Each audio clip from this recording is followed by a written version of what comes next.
Om Dyo Shanti Randariksham Shanti Prithvi Shanti Oshadhaya Shanti Vanaspadaya Shanti Vishwe Deva Shanti Sarvam Shanti Shanti Redhi Shanti. Om Peace, Peace, Peace. So we are celebrating the International Day of Peace.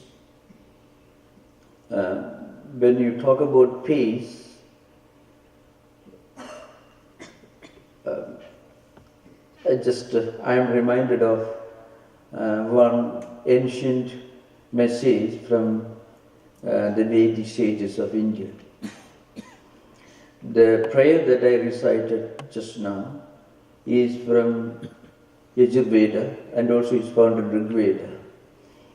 It says, let there be peace in heavens, on earth, in the mountains, in the valleys, in the clouds, in the sky, in the hearts of all human beings and everywhere. It's an ancient prayer. Now, the central theme of this prayer is that creation is one spiritual family. That's the very essence of this prayer. At the physical level, there may be differences, but these differences do not constitute a kind of otherness or separation. When we do harm to another person, we are doing harm to ourselves. When we help another person, we are helping ourselves. When we cut down trees, when we pollute air and water, we are actually upsetting this inner balance, this inherent harmony and balance of the whole creation, which is spiritually one entity. This is the central message of this ancient prayer. In ancient Vedic literature, there are three terms which most of you may be familiar with. Rudam, Satyam and Dharma. Three terms you find which in a way explain spiritual unity and oneness of all creation. Rhythm is a very interesting concept. Rhythm means a regulating, harmonizing thread that unifies everything to form one single garland. When you cut down trees, you are upsetting this inner balance. When you pollute air and water, you are upsetting, disturbing this inner balance. It is an act of adharma, so it's against dharma. And also, it is an act of asatya. So, the three important themes that constitute this prayer, which tells us that creation is one, separation is only in our minds, differences do not constitute separation. Now, when you talk about peace and harmony, we should remember peace is our natural, inherent nature. Peace is something that we do not create or manufacture, or write about, or talk about. It is something that we experience.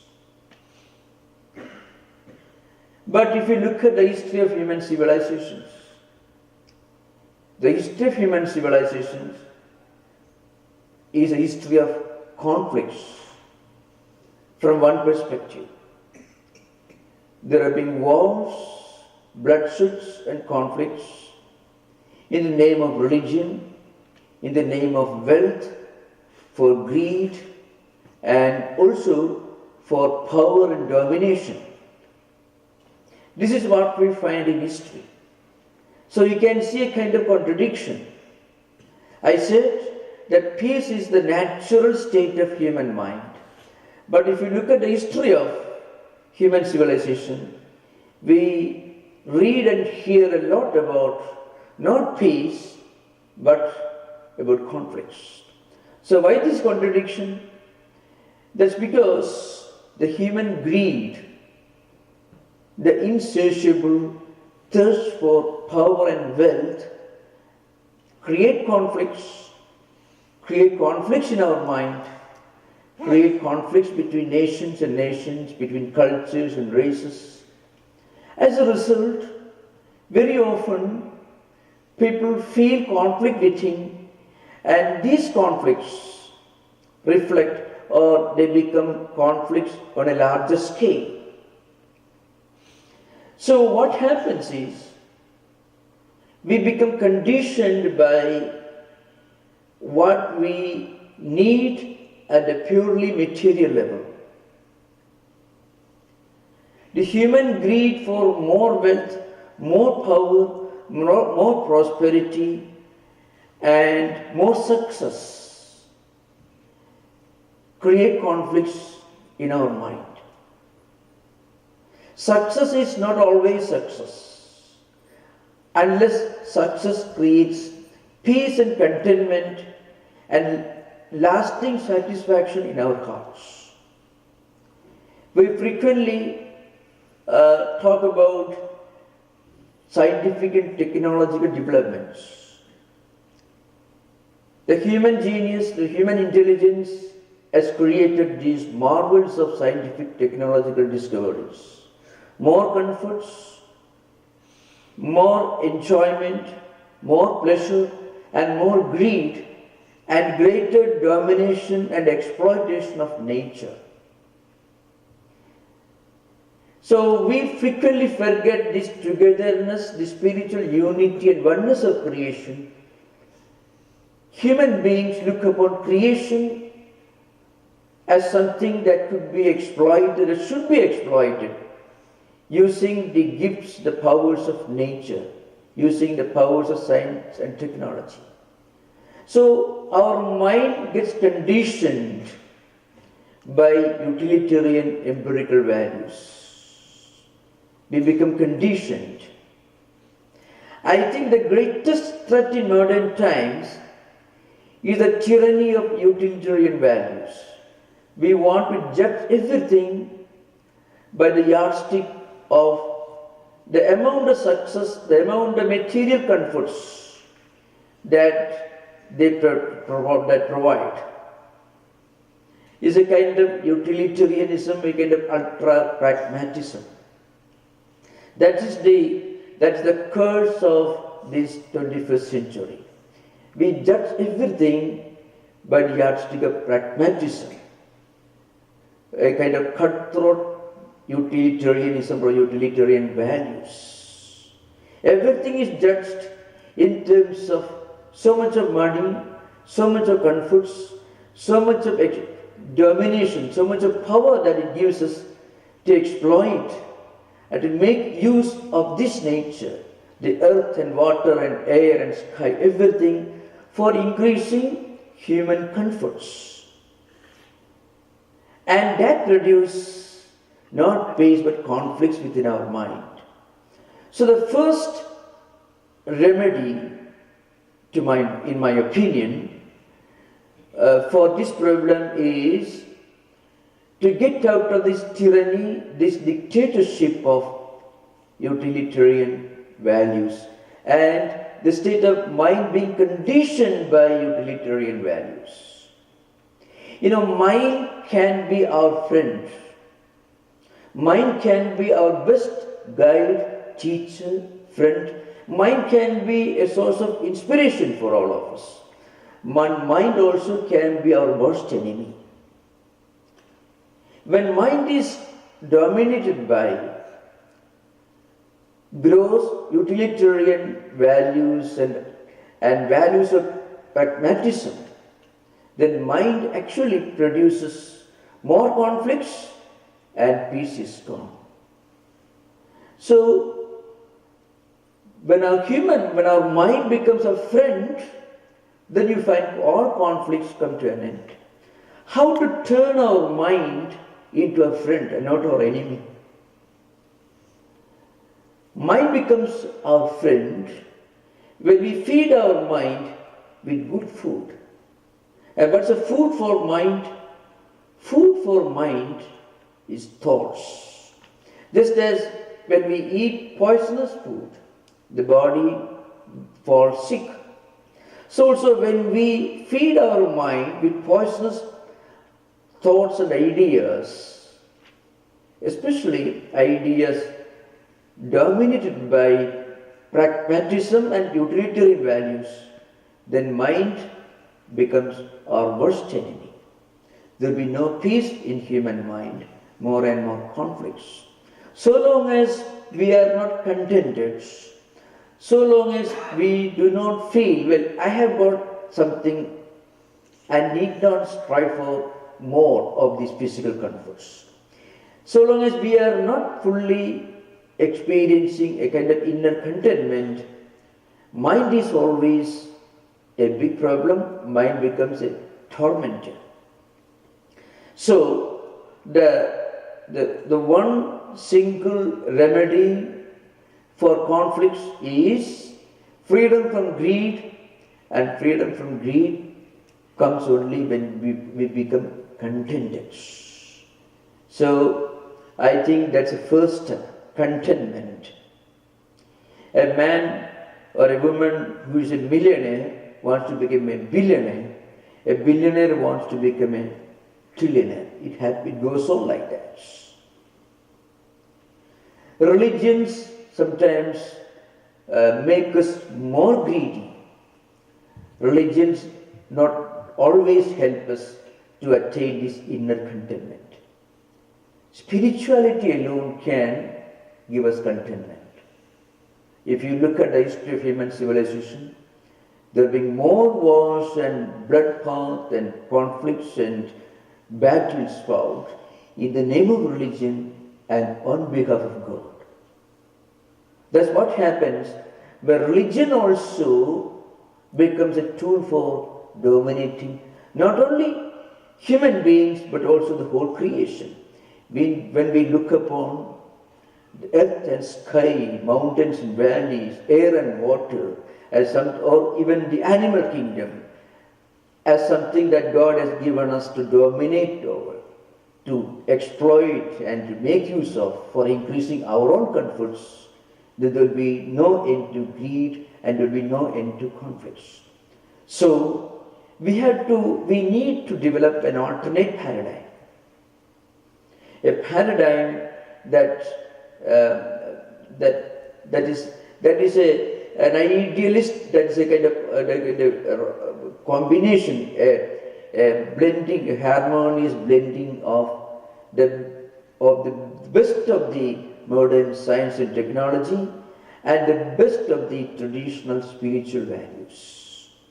Science and technology cannot teach us how to make proper use of the gifts of science and technology. Spiritual wisdom alone can provide a philosophy that will help us to make proper use of the powers of science and technology without making improper use of it. Otherwise, science and technology can only increase our greed. It can only increase our conflicts. It cannot reduce conflicts. So, it means human civilization has to develop a different kind of tool, a different intelligence, a different paradigm in order to achieve peace. If there is no peace in human mind, then every tool in our hands, the science and technology have given us, we will use only for our own destruction. Because without peace within, we will be looking for conflicts. Today, the human genius, the gifts of science and technology have given us the power to destroy this world many times. Thousands of nuclear warheads. When Soviet Union collapsed, they had more than 40,000 nuclear warheads. Now much less, around 8,000. America has also got more than 6,000. So altogether the world today has about 18,000 nuclear warheads, which together can destroy the world many times. These are the gifts of science and technology used for mutual destruction. So we need an alternate source of wisdom, an alternate paradigm that will help us, that will train the human mind to make proper use of the tools of science and technology. For that, spiritual values alone can give us. There is a great verse in the Bhagavad Gita which tells you, it says, Sukham atyantikam yatad buddhigrahim atindriyam. Lord Krishna tells Arjuna, there is an atyantikam sukham. Atyantikam sukham means ultimate enjoyment. Sukham here doesn't mean enjoyment, really speaking. It means a kind of blissfulness. It is not enjoyment. Because enjoyment, as we understand at empirical level, is only a temporary absence of unhappiness.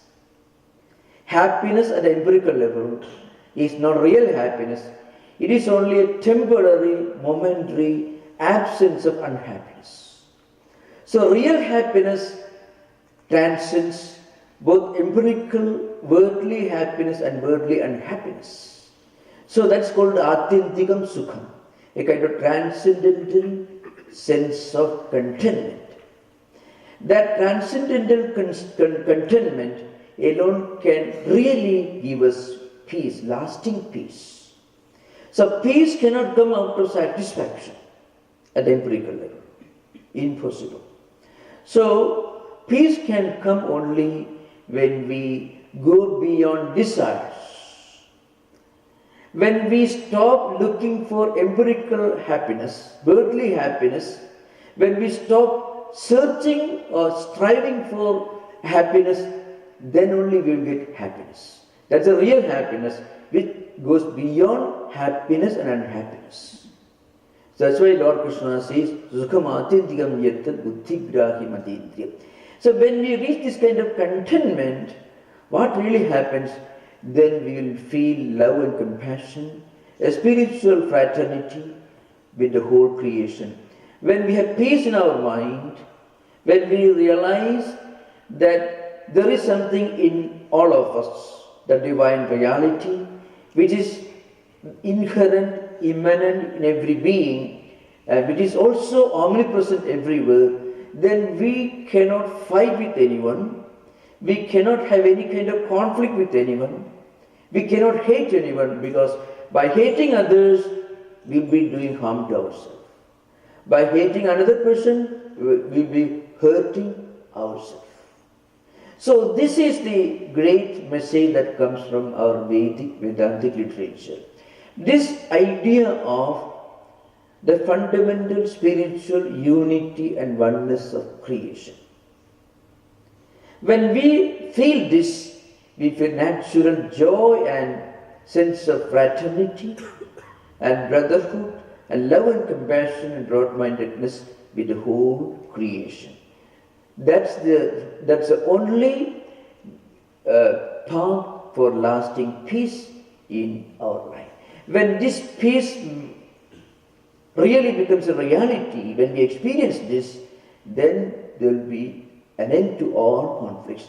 Otherwise, conflicts can never come to an end.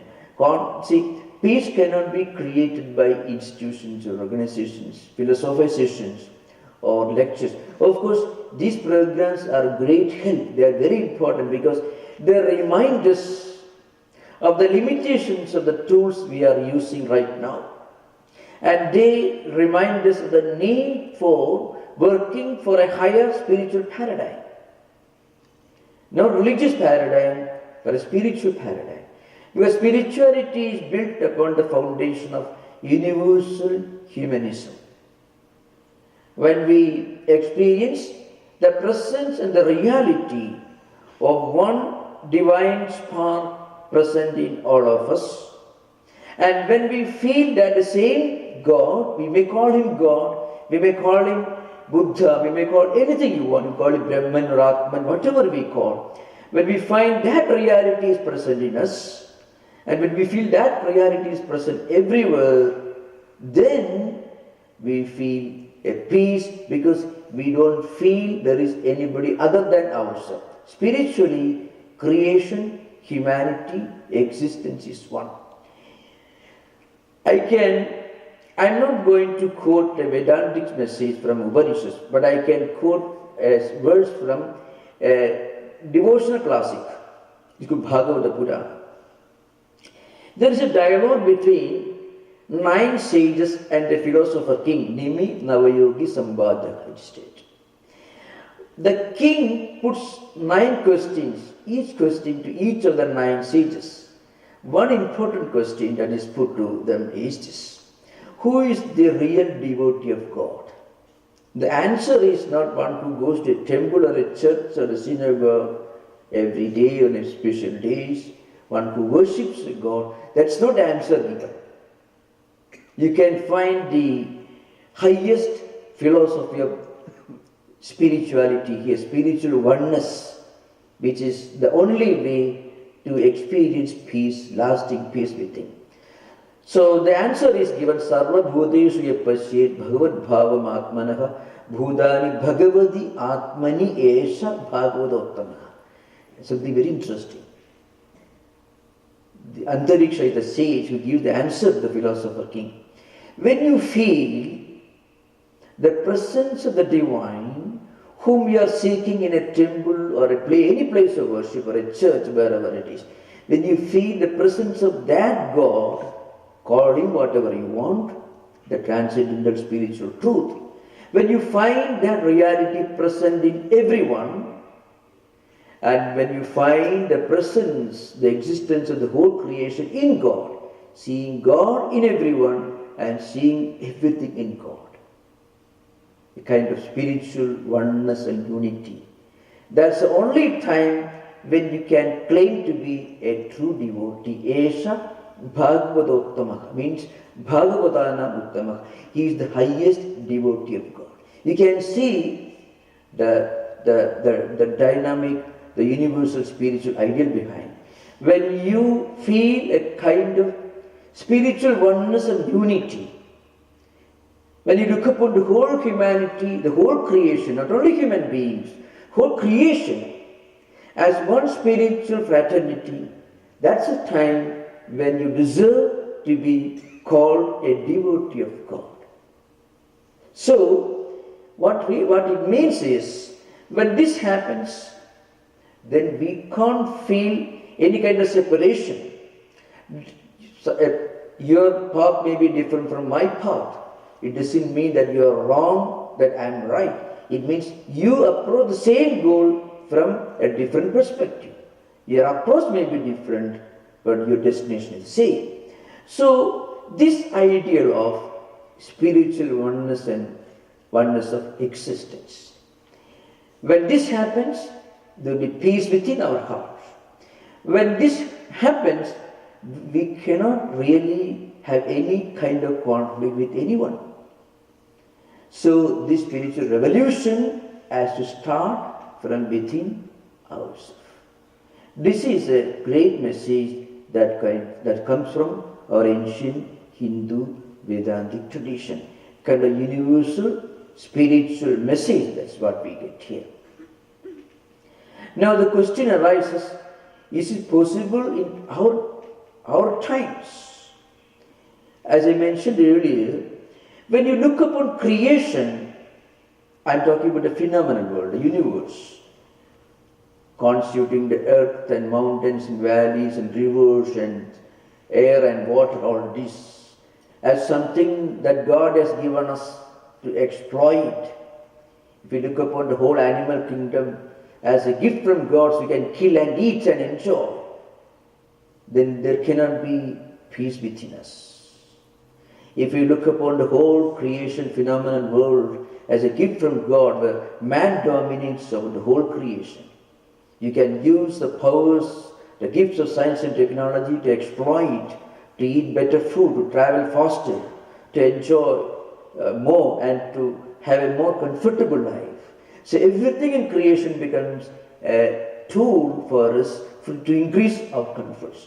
If that perspective continues, there cannot be an end. There cannot be an end to greed, human greed, and so long as there is greed, there cannot be peace within, and if there is no peace within, there cannot be peace without. So when this happens, as I mentioned, then mind becomes our friend. When all differentiation disappears, when we look upon the whole creation as one spiritual family, then our own mind becomes our best friend. It's not that we should not strive for material comforts. True, we have to work hard for material comforts. You have to make use of science and technology. But when we use the powers of science and technology, we must be able to use them from a higher perspective, from a spiritual perspective, beyond success, beyond utilitarian values, beyond material comforts. There is something higher that will enable us to remain psychologically healthy enough to enjoy the comforts of our own efforts. If a person becomes successful, if he becomes rich, and he becomes a psychological wreck, he won't be able to enjoy the fruits of his own success. An unhealthy mind, for example, an unhealthy mind cannot enjoy the fruits of its own effort, its own achievements. So how to remain psychologically healthy? Not only physically, for physical health also depends upon psychological health. There's an ancient verse in Susruta Sutra, one of the ancient Indian medical texts, Susruta Sutras, says samadosha samaknischa samadhatu malakriyaha prasannatmendriya manaha susthaga itya vidiyade. The state of lasting universal peace is called swasthyam in the Ayurvedic tradition. Means a kind of universal, harmonious, healthy mindedness, which also involves healthy body, healthy mind, and healthy soul. That's the word says. Prasannatmendriya manaha. So that state is called prasada prasannata, where our body doesn't remind us of its existence. When we are perfectly healthy, body doesn't remind you of its existence. We are perfectly healthy mentally, then there will be no conflict within. So when the body reminds you, when you have a stomach pain or a headache, bodies remind you, I am here. When you have an anxiety or any kind of tension or stress, mind is reminding you, I am here. Is not in not in good shape. So when do we become perfectly healthy? The ancient medical scientist tells you that when you have this chitta prasada prasannata, when body, mind and soul are in perfect harmony, in perfect peace, perfect order, then only we will have perfect health, psychological, physical health. That state is called in yoga, Vedanta tradition, prasada or chitta prasada. When that happens, we understand peace is our true nature. Conflict is alien to us. Because this is a natural state of human mind and body and soul.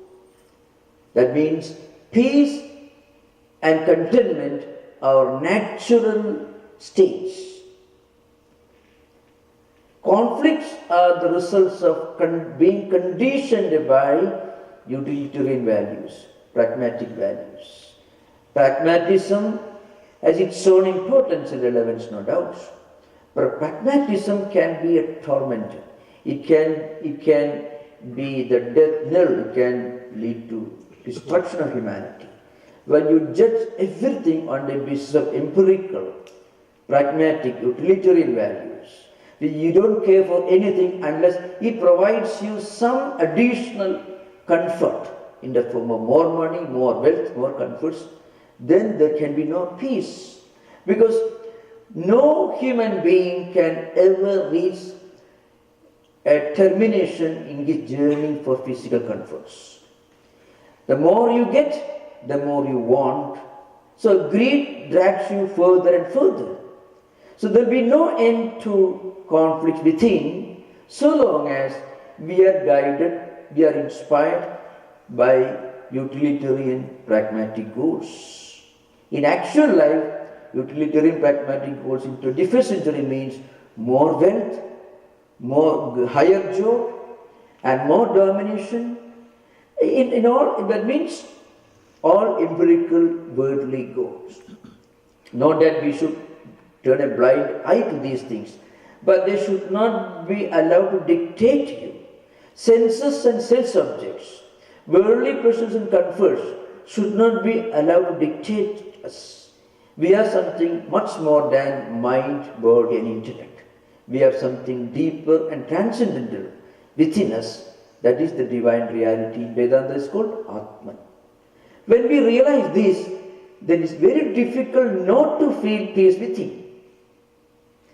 Conflicts become difficult to feel because those who have reached the highest levels of spiritual progress and illumination feel a natural affinity, unity and oneness, and a kind of compassion and toleration towards not only human beings but as the whole creation. So this feeling of spiritual unity and oneness with the whole creation is the only way to feel lasting peace within. When this happens, there will be peace everywhere. Even if we cannot immediately achieve this, even if we can discuss these ideas, spread these ideas, have sessions and lecture programs focusing on these ideas, they will help to remind us of these higher values in life. So I am concluding my talk right now. I am supposed to speak for 45 minutes, but perhaps I think we will have maybe 20 minutes of interaction. I think that will be a much more useful way of discussing this idea. Thank you.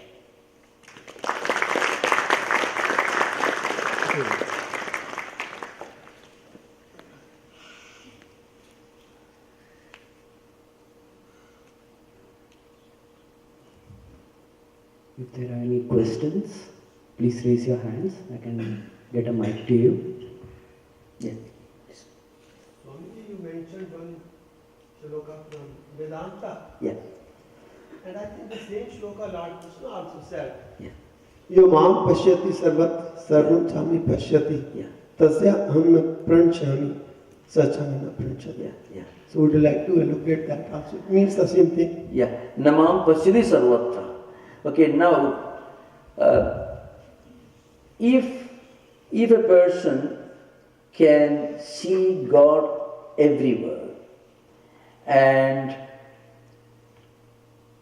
in everything, that person will never perish.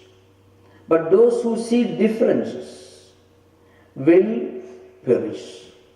So, seeing difference, seeing somebody other than you, what is called Bheda Drishti, is always actually a cause of inner conflict. We feel aversion, hatred, jealousy, negativity when we see another person as different from ourselves. Physically there are differences, no doubt. Even physically, beyond the superficial perspective, all human bodies are made of cells in a more identical way. Mind, intellect, there are many common factors. But still, at a physical, mental, intellectual level, there could be differences.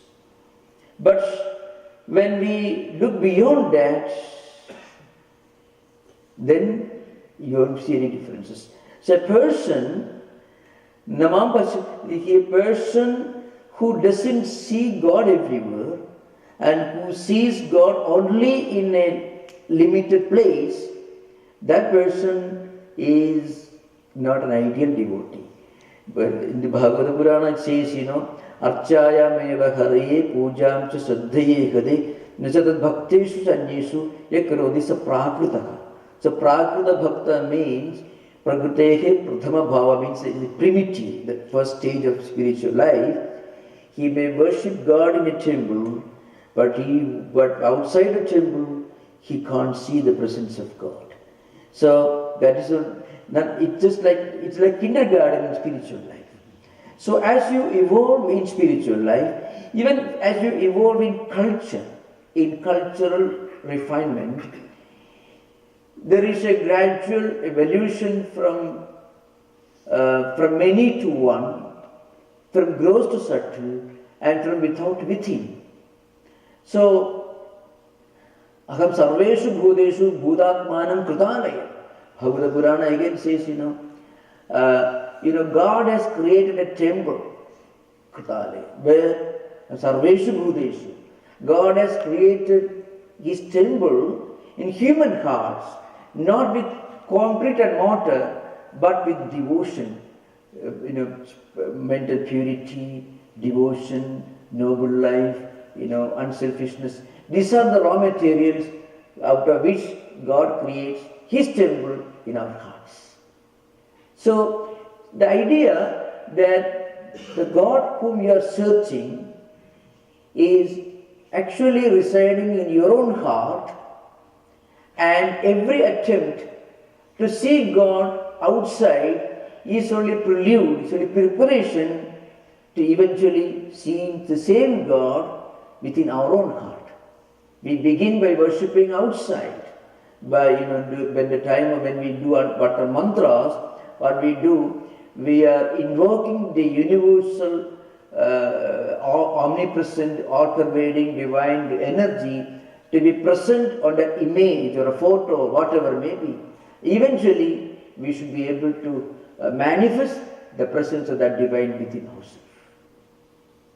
So, journey from without to within.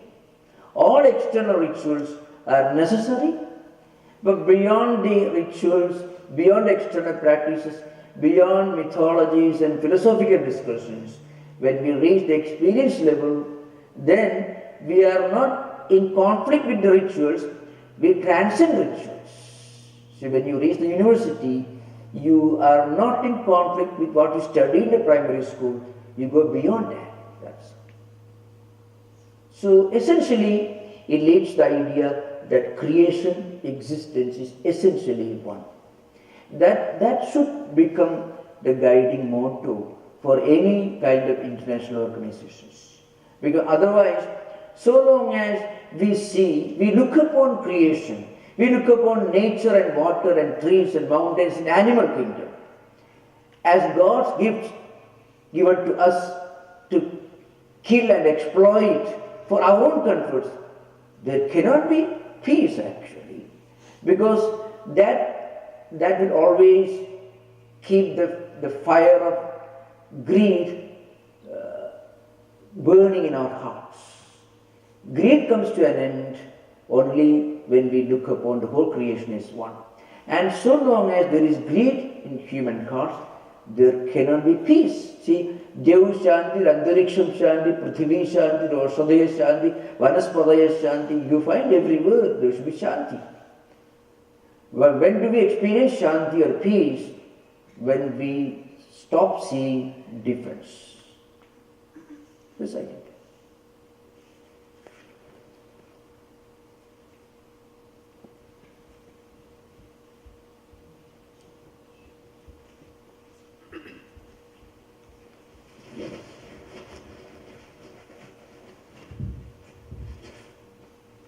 Thank you, Swamiji.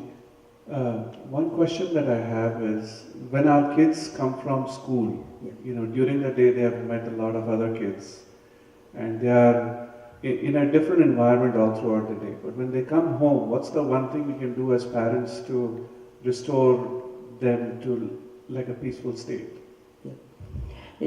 Small children, you cannot teach these higher values directly, but indirectly you can explain to them, see, you should work hard for a high grade, you need a wonderful job, you need all the comforts, but there is something beyond that, because people who have got the highest grades, who have gone to the most elite education institutions, who have got fabulous wealth, are not the happiest, and they don't enjoy peace. That means we need something other than all this to have peace of mind, to retain psychological health. So that should be taught. But it should not be in a negative way. You should focus on these ideas. That's not possible, because children won't be able to do it in a very balanced way. They should not be indifferent or negligent to the obligations as students. To work hard, should strive to get the highest grade, should look for success. But success, as we understand today, has its limitations. You are successful as a businessman. The person may be successful as a businessman, maybe have a wonderful job, fabulous wealth, a lot of reputation, but he can't sleep without taking pills every day. Becomes a psychological health, suffering from anxiety, neurosis, depression, all kinds of problems, Then what's the use of it? So it can be called a success in the true sense of the term only if the results of success are satisfactory. So here it becomes lopsided. One may succeed in getting a very high job and very wonderful, maybe making fabulous wealth, but he may not have the psychological health to enjoy it. So at very pragmatic point of view, from pragmatism you can take a person to higher spiritual idea. Even from a pragmatic point of view, that kind of success is not a big success.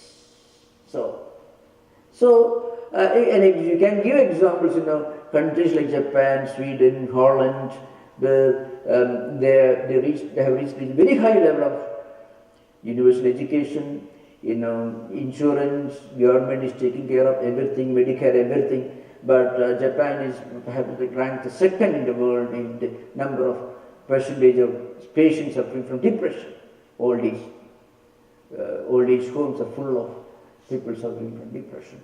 So how do you reconcile the reality of successful material achievement, success in material life, and the dark, stark reality of depression and other problems? So children can be taught, well, this is necessary, but there is something higher that also is necessary to make proper use of your achievements. Indeed, that's a bit.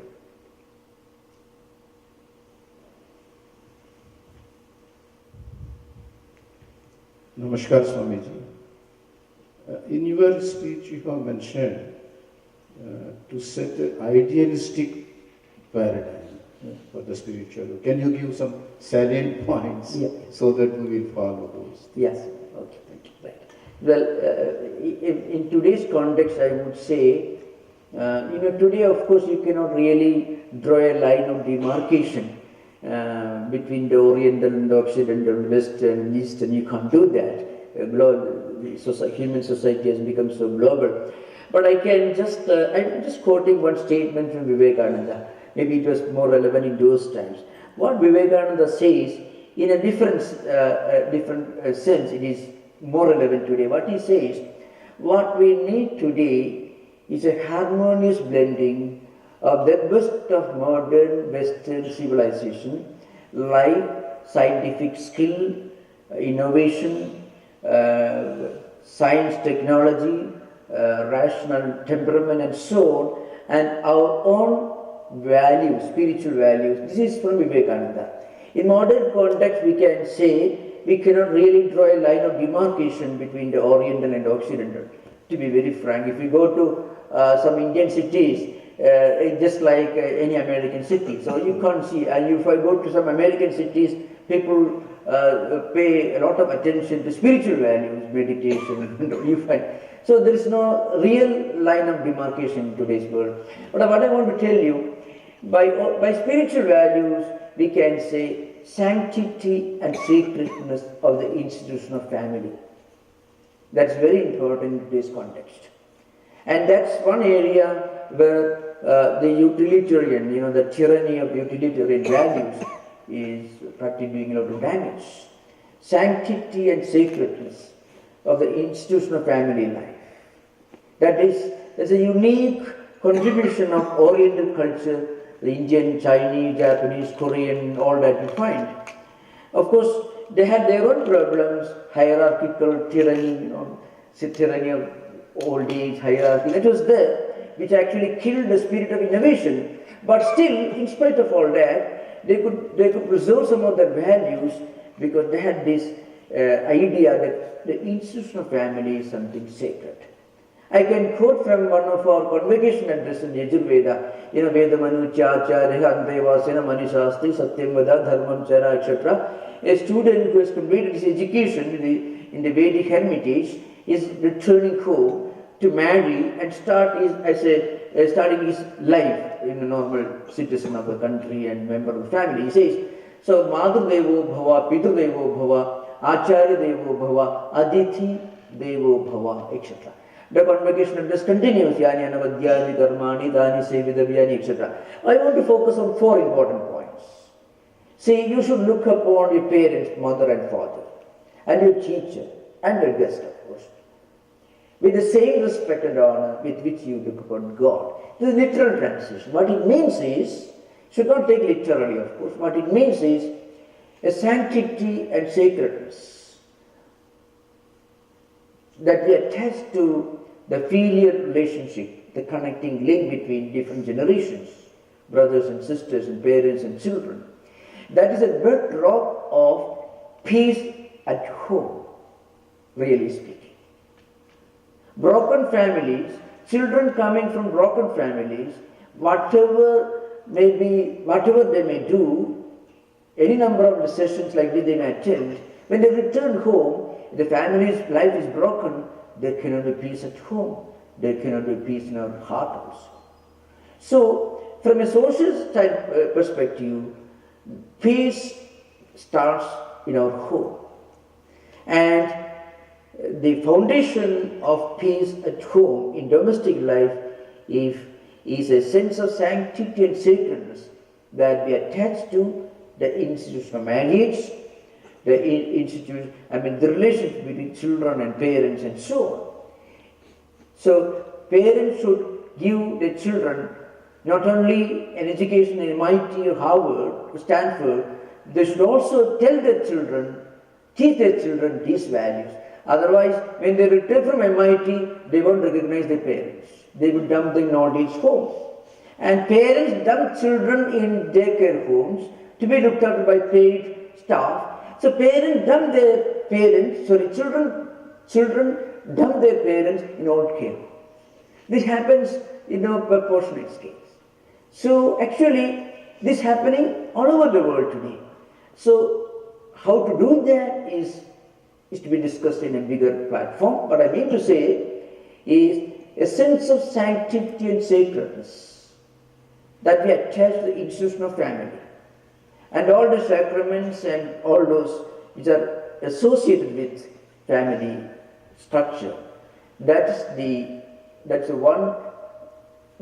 one important aspect of Oriental tradition. At the same time, the dynamism, the innovation, the ability and willingness to take risk, and the go-ahead spirit, the organizational genius, leadership skills, all these values which actually made America great in industry, in commerce, in finance, they should be observed. So a harmonious blending of these great values which characterize modern European and American civilizations, come from the Greco-Roman cultural heritage, and the sanctity and sacredness that they attach to family life should be combined. That may be my way of explaining this problem. Thank you.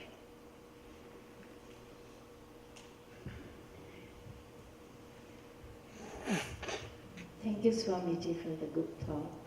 I wanted to see what your thoughts are, how we feed this mind to get the individual peace in a practical way besides meditation. Yeah.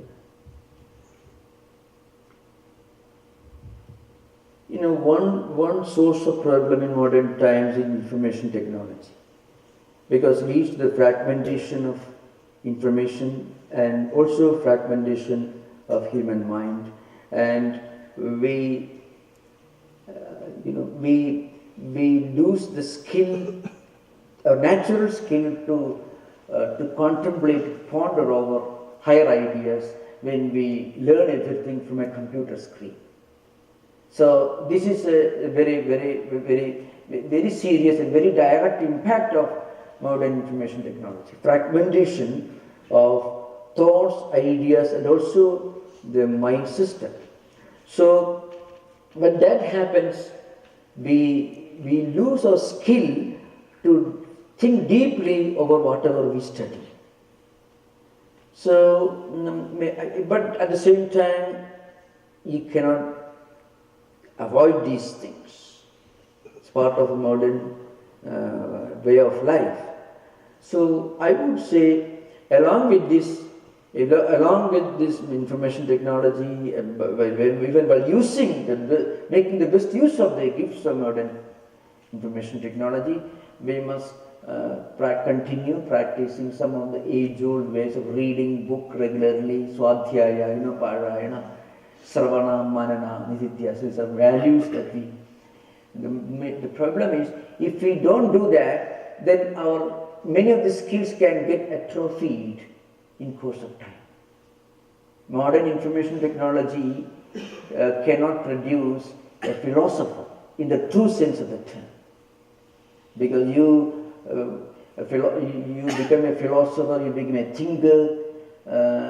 When you study serious books, you close down the book and think of that, which you don't do when you look at the computer screen. So the ability to focus on higher ideas gets atrophied in course of time. This happens only in the area of humanities. I would say philosophy, literature, and all that. So information technology as one problem, it makes you obsessed with these basic tools which are useful only for increasing our comforts. It doesn't feed your mind with anything. So if you don't feed your mind with the right stuff, the mind will go after something else, and that could be a disaster. Mind cannot keep quiet for a split second. Lord Krishna discovered this 5,000 years back. Karmendriyani samyamya aste manasas meran indriyatha nimudhatma mithyacharaha sauchiti. So Krishna says, Nahi kasikshanam avidyadu dishtati akarma karma. Karideki avashak karma sarva pragadijaihi gunaihi. You find the Gita in different chapters, you find if a person keeps quiet physically, his mind will be hyperactive. And not only that, he will be totally helpless. What happens, mind will go after something. If you don't give your mind the right kind of food, it will certainly eat poisonous food, because it doesn't remain quiet. Nahika sikshanamavi jadu tishtati akarma karta. You can't keep quiet mentally, that's the implication, even for one split second. So what we must do, we must keep feeding the mind with great ideas, great stories, great great sources. Any source could be. Even the information technology, the gifts of information technology can be put to good use for feeding the mind with good food. There are wonderful things in internet that can be used, but the point, it doesn't stop there. It doesn't stop there, especially for ordinary people. So what I would say, reading scriptures, associating with people from whom you may get these ideas, or discussing these ideas with like-minded people. These are different ways of feeding the mind with good healthy mental food, spiritual food. That's the way to.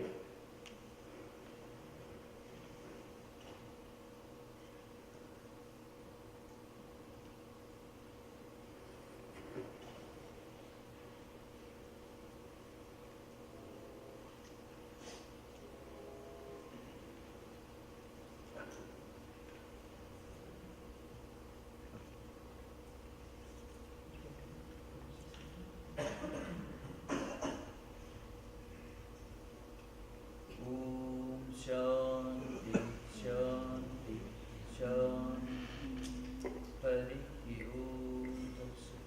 Sri Ram Krishna Pranamastu.